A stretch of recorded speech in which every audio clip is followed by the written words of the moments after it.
Customer అనేవాడు ఒక వ్యాపారానికి బలమైన ఇరుసు లాంటివాడు. ఈ ఇరుసును ఎంత జాగ్రత్తగా చూసుకుంటే వ్యాపారం అంత బాగుంటుంది. ఎలాగూ ఇరుసు మోస్తుంది కదా అని చులకన చేసి చూస్తే ఆ తర్వాత జరిగే పరిణామం వేరే విధంగా ఉంటుంది. ప్రస్తుతం సోషల్ మీడియా చాలా బలంగా ఉంది. సోషల్ మీడియా ఆధారంగా పుట్టిన ఉద్యమాలు ఏకంగా ప్రభుత్వాలనే పడగొడుతున్నాయి. కొత్త ప్రభుత్వాలను ఏర్పాటు చేస్తున్నాయి. అంతేకాదు, సెలబ్రిటీలకు సైతం చుక్కలు చూపిస్తున్నాయి. ఇదే సోషల్ మీడియా చాలామందికి బతుకునిస్తోంది. కొత్త జీవితాన్ని ప్రసాదిస్తోంది. ఎక్కడో ఉన్నవారిని సైతం వెలుగులోకి తీసుకొస్తోంది. అలా వెలుగులోకి వచ్చినవారే అలేఖ్య చిట్టి పికిల్స్. ముగ్గురు అమ్మాయిలు కలిపి పెట్టిన ఓ దుకాణమిది. రాజమండ్రి కేంద్రంగా కార్యకలాపాలు సాగించటం మొదలుపెట్టారు. అందమైన యువతులు. అందులోనూ సోషల్ మీడియాలో వీరికి విపరీతమైన పాపులారిటీ ఉండటంతో దానిని తమ పికిల్స్ వ్యాపారానికి అనుకూలంగా మార్చుకున్నారు. అందులో విజయం కూడా సాధించారు. ఇంతవరకు బాగానే ఉంది. కానీ ఎప్పుడైతే నోటి దురుసు ఇందులోకి ప్రవేశించిందో అప్పుడే తేడా కొట్టేసింది. ఇక ఆ తర్వాత సోషల్ మీడియా తన పని తాను చేసింది. మధ్యలో మీడియా ఎంట్రీ ఇచ్చింది. ఇంకేముంది? కన్నీరు మిగిల్చింది.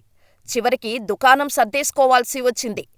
ఒక మనిషి తప్పు చేస్తే సానుభూతి సంపాదించుకోటానికి ప్రయోగించే అస్త్రం ఏడుపు. ఇప్పుడు ఇదే ఏడుపును అలేఖ్య చిట్టి ప్రయోగిస్తోంది. వాస్తవానికి రేటు ఎక్కువగా ఉందని చెప్పిన కస్టమర్ను బూతులు తిట్టకుండా ఉండి ఉంటే బాగుండేది.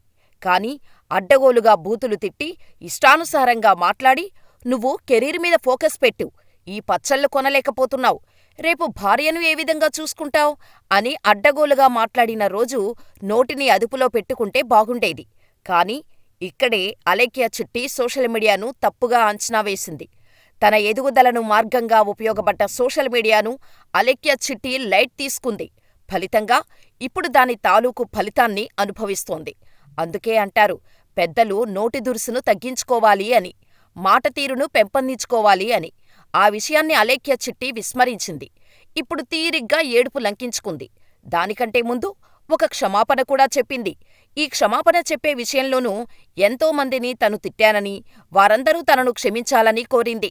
అంటే నడమంత్రపు సిరితో, నాడమాత్రపు వ్యాపారంతో అలేఖ్య చిట్టి అడ్డగోలుగా మాట్లాడిందన్నమాట. ఇలాంటి వారి దగ్గర పచ్చళ్ళు కొనడం కంటే బ్లాక్ చేయడమే ఉత్తమం, నిరసన తెలపడమే ఉత్తమం అని నెటిజన్లు భావించి ఆమెపై ఉద్యమమే చేశారు. అందువల్లే అలేఖ్య చిట్టి వ్యాపారాన్ని మూసుకోవాల్సి వచ్చింది. చివరికి సోషల్ మీడియా అకౌంట్లను క్లోజ్ చేసుకోవాల్సి వచ్చింది.